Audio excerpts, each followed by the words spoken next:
I broke down KSI versus Tommy Fury. I broke down Logan Paul versus Dylan Dennis. So I thought it would be just right to break down Salt Papi versus Slim.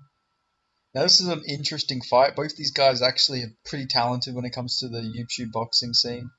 You know, Salt Papi did lose his last fight, but if you're counting it on like as a fight, you can't really say he lost. All Anthony Taylor did was fucking clinch him for that fight. It's a really boring fight, man. And I feel like in a longer fight, that was only 3 rounds. I feel like Salt Papi would have got him.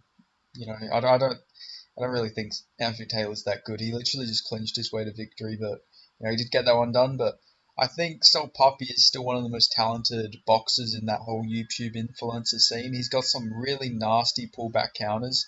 Like he's actually pretty slick.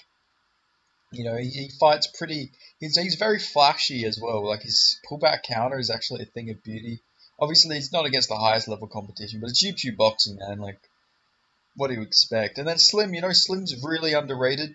He's got a bunch of wins. I think he's like 5-0 now. Like he's actually he's won a lot of fights. He beat the shit out of Fuzi Tube. That's how I found out. I never knew who Slim was before that, but he beat the absolute shit out of Fuzi Tube. uh, and yeah, it was an impressive beating, but obviously Fuzi Tube's not good. And obviously, the punches did something, because I'm pretty sure that he's got fucking CTE from like 2 boxing matches. It's crazy to see. But, he's good. But there is some things I don't really like out of Slim's game. I feel like he's really hittable. Oh, he beat Face Temper as well. That was a really good win. He was really counted out there. I didn't understand why. I didn't understand the Face Temper hype. I was picking Slim there. But there is a lot of things I don't like out of Slim's game. I feel like he's really hittable. Like in that Tom Zanetti fight, he was getting fucking tagged up in that fight, and it's not a good look because Tom Zanetti ended up getting beat up by FaZe Jarvis in his next fight. Obviously, Jarvis is actually pretty good, but still, it's not a good look that he was getting beat and he quit there. But like, Slim seems to make a lot of these fights competitive. He's always getting tagged up. He's got tall man defense. He is tall, but tall man defense only works for so long. And I feel like with somebody as slick with the pullback counters and like with the overall counter game, I feel like Salt Poppy will catch Slim here. Like I generally think he's gonna win this. Yeah, he's longer, he's rangier, but he just has some of the worst tall man defense I've ever seen. And if anyone's going to capitalize on it, it's going to be someone slick with the counters like Salt Poppy. But this is actually a really good fight. You know, Salt Poppy's in amazing shape as well. He lost like 30 kilos or something crazy like that. And as someone who's lost I was never obese or overweight or anything, but I was close to overweight. I was probably just on overweight a while ago. Like I was like 87 kilos or something. And when you lose a bunch of weight, I lost about 18 kilos or something, like 2 months, and you do feel a lot. Your body feels a lot weirder afterwards. Like it's a weird mental feeling when you lose that weight. Like you still have the power and everything from when you were that big. Like you still have the strength and everything. It's weird to explain, but like you can still your punches and everything. Like you still feel as strong, but obviously you don't have all that weight and everything. So it's always a good thing. Look at Volkanovski for example, 214, then loses all that, goes down to 145, and he's just a fucking beast. And he has like amazing cardio, and he's still got that strength, like he was a fucking 90-kilo rugby player. But also another thing, when you do lose all that weight, mentally it does drain you a little bit. Like maybe I'm just a weird case on this, but like mentally, it was fucking draining for me, and physically for a while. Like you don't feel like yourself when you lose like that much weight so quickly. But I think Soul Poppy's done it healthily. I think he's got a nutritionist and everything, and he's looking in great shape. He's not like he's just like a stick now. So I think he is going to be fine here. I don't think he's going to be mentally destroyed or anything. He looks to be in really good shape. And I think this is going to be a really good performance from him. Man's looking slick. And I think this is 6 rounds. Let me just double check. I think that does benefit him here. So we have seen Slim slow down as well.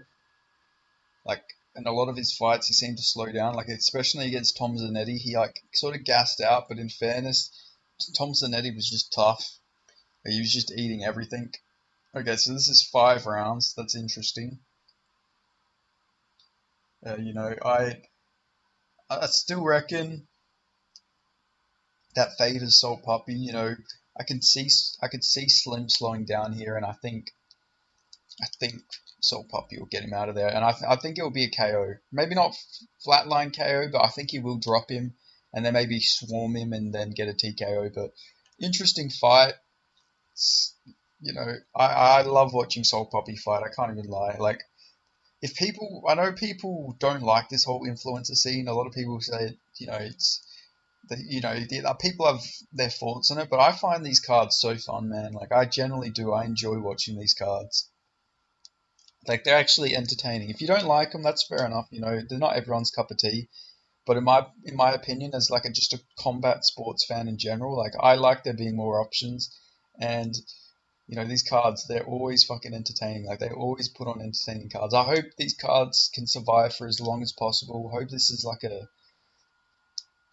I don't know. I want this to last as long as possible. If it could stay around for years and years, I would not be opposed to it because these cards are always entertaining. The builds are always entertaining, and you know, it's. I think I say this after every time I make a YouTube boxing video, but it generally is like they are some of the most entertaining cards. The build up and everything is fun, and you know they're not technical fights. You know, you don't see super technical fights, but you always see brawls and you always see fun fights. So they're always fun to watch. But yeah, that's all I got to say about the whole influencer scene. But yeah, I'm going with Salt Puppy. I think he'll get a fourth round TKO over Slim.